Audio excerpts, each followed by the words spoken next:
हाँ तो दोस्तों, बिहार का चुनाव होने जा रहा है। इसी मुद्दे पर हमें बस एक कहानी याद आई, हमने कहा हम आपसे शेयर करते हैं। बात है मुजफ्फरपुर जिला यानी बिहार की, जहां पर 34 लड़कियों का गैंग रेप होता है।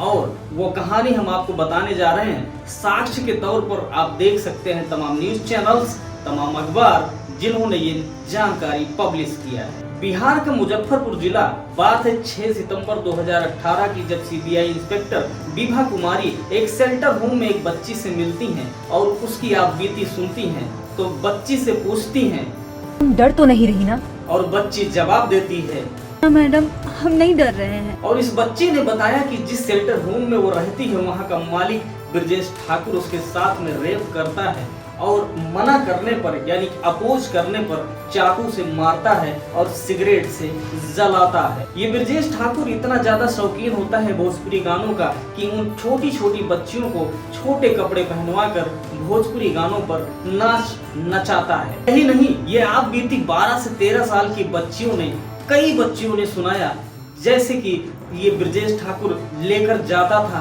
घसीट कर कमरे में लेकर जाता था और रेप करता था, और मना करने पर वही फिर से प्रताड़ना, चाकू से मारना और सिगरेट से जलाना। दोस्तों, बाद में पता चलता है कि लड़कियां यानी कि बच्चियां प्रेग्नेंट होती हैं और मामला जब हॉस्पिटल तक जाता है तो कुछ बच्चियों का तो एबॉर्शन करा दिया जाता है और कुछ का हत्या कर दिया जाता है।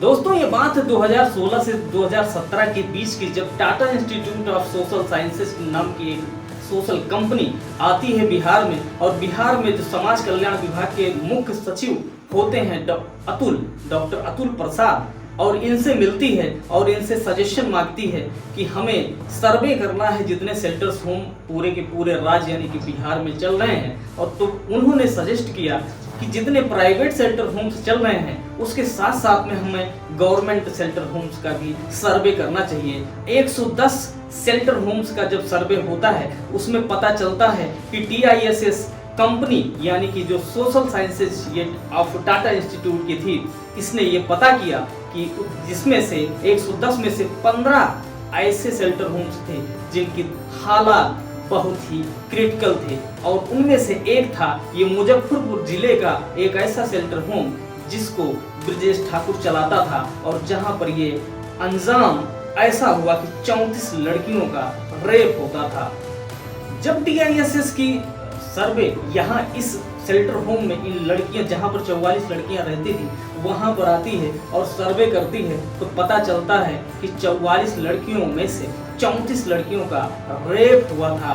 कुछ लड़कियां किसी तरीके से बच गई थीं, और ये रिपोर्ट 2018 के शुरुआती में नीतीश सरकार को सौंप दिया जाता है बिहार में, और बाद में पता चलता है कि अप्रैल के महीने में इसी रिपोर्ट की कुछ प्रतियां लीक हो जाती हैं और मामला वहीं से तूल पकड़ लेता है। मामला तूल पकड़ते ही नीतीश की सरकार ने 29 मई को उन सारी की सारी लड़कियों को उस शेल्टर होम से, उस बालिका गृह से दूसरे राज्य में शिफ्ट करने का प्लान करने लगी। लेकिन मामला कुछ ऐसा हुआ कि विपक्ष ने इतना इसको तूल पकड़ाया कि मामला और गंभीर होता चला ही गया।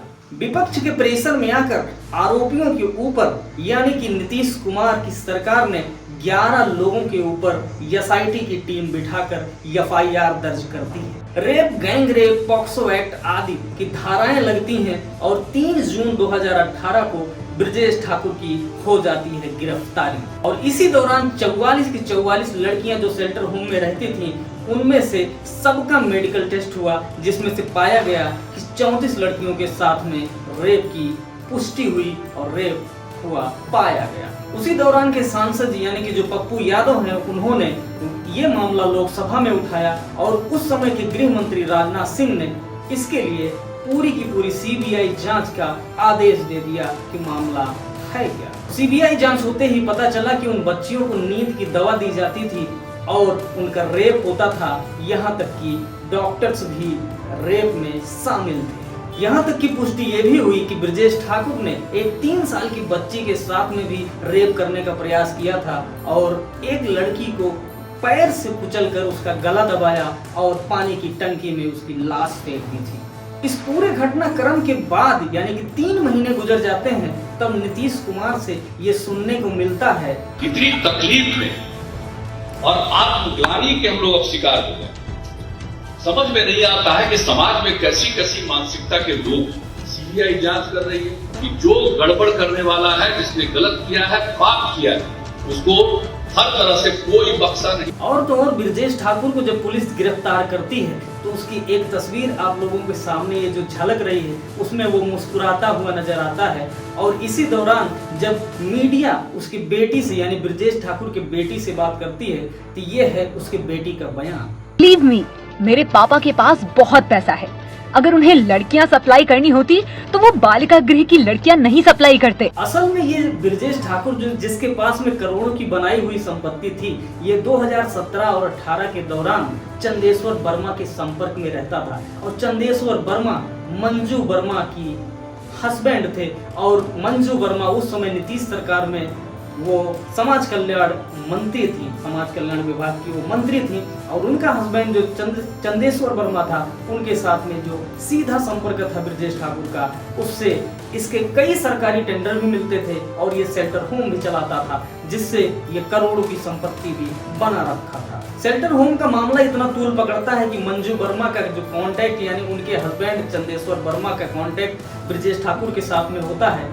उसी वजह से मंजू वर्मा को अपने इस मंत्रालय से इस्तीफा देना पड़ जाता है। और इसी दौरान सीबीआई यहाँ पर जाकर के छापा मारती है, जगह जगह पे छापा मारती है, तो पता चलता है अवैध हथियारों का जखीरा पकड़ा जाता है मंजू वर्मा के स्थानों पे। और कुछ जिंदा कारतूस भी पाए जाते हैं और आर्म्स एक्ट के अनुसार इनको गिरफ्तार भी कर लिया जाता है। लेकिन कहानी यहाँ बदल जाती है 18 जून 2018 को, जब चार्जशीट 21 लोगों के खिलाफ सीबीआई दाखिल करती है कोर्ट में, तो पता चलता है कि वहां पर एक जो सीबीआई के मेन लीडर थे AK शर्मा, उनको हटा दिया जाता है। 20 जनवरी 2020 को साकेत कोर्ट ने 19 लोगों को दोषी करार दिया, जिसमें उनके ये दोष था कि गैंग रेप और पॉक्सो एक्ट के तहत उनको गिरफ्तार किया गया और जेल में डाला गया। इसके बाद 11 फरवरी 2020 को फैसला आता है, जिसमें से कोर्ट ने 11 लोगों को उम्र कैद की सजा सुनाई,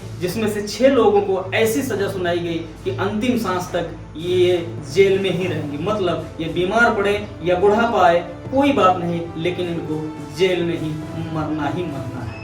आगे चलकर ब्रजेश ठाकुर ने इस फैसले को और भी सुप्रीम कोर्ट में जाकर के चुनौती दिया। पता चला कि वहां पर भी उसको राहत नहीं मिलता है। और जब राहत नहीं मिलता है तो बाद में मंजू वर्मा और चंदेश्वर वर्मा अब मौके पर फिलहाल बेल पे हैं। लेकिन अब ये कहानी अगर हम आपको शेयर कर रहे हैं तो आप इससे ये अंदाजा लगाइए और अपने इंटेलिजेंस का यूज करिए कि बिहार का जो आप गवर्नमेंट का सिलेक्शन करने जा रहे हैं, आप किसी को भी दीजिए हो, बट अपनी बुद्धिमत्ता और अपने इंटेलिजेंस का जरूर यूज करें।